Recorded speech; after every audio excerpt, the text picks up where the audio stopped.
अस्सलाम वालेकुम। आज हम बनाएंगे एक मुनफरिद और मज़ेदार डिश जो आलू, अंडों और ख़ास मसालों से तैयार की जाती है, जिसका जायका लाजवाब होता है और ये बहुत ही आसानी से बनने वाली रेसिपी है।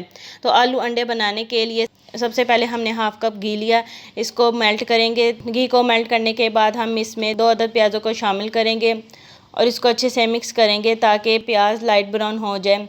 अब प्याज अच्छे से लाइट ब्राउन हो चुके हैं, हम इसमें 1 चम्मच अदरक लहसुन का पेस्ट शामिल करेंगे और इसको मिक्स करेंगे ताकि अदरक लहसुन की खुशबू ख़त्म हो जाए। अदरक लहसुन को भूनने के बाद हम इसमें 2 बारीक कटे हुए टमाटर शामिल करेंगे और इनको भी अच्छे से मिक्स करेंगे और टमाटरों में थोड़ा सा पानी शामिल करेंगे ताकि टमाटर अच्छे से गल जाए।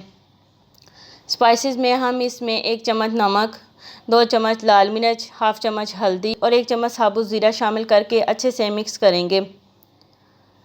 मसाले को भूनने के लिए हम इसमें थोड़ा सा पानी शामिल करेंगे ताकि मसाला अच्छे से भून जाए।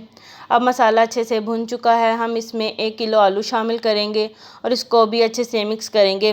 तो आलू को पकाने के लिए हम इसमें थोड़ा सा पानी शामिल करेंगे ताकि आलू अच्छे से गल जाए। जब तक आलू पकेंगे हम दूसरी तरफ अंडों को तैयार करेंगे।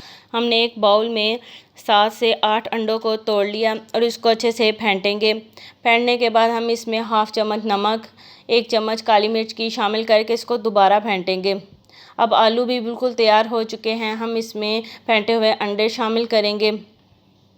हम हाफ़ अंडों को शामिल करेंगे और इसको अच्छे से मिक्स करेंगे ताकि अंडे अच्छे से पक जाएं। अब इसको मिक्स करने के बाद बकाया बचे हुए अंडे शामिल करेंगे। बिना मिक्स किए इसे ऊपर से कवर करके 5 मिनट के लिए हल्की आंच पर पकाएंगे ताकि अंडे अच्छे से फूल जाएं। अब अंडों को रखे हुए 5 मिनट हो चुके हैं। देखिए अंडे कितने अच्छे से फूले हैं और अब तैयार है मज़ेदार आलू अंडे। आप इसको रोटी या नान के साथ सर्व कर सकते हैं।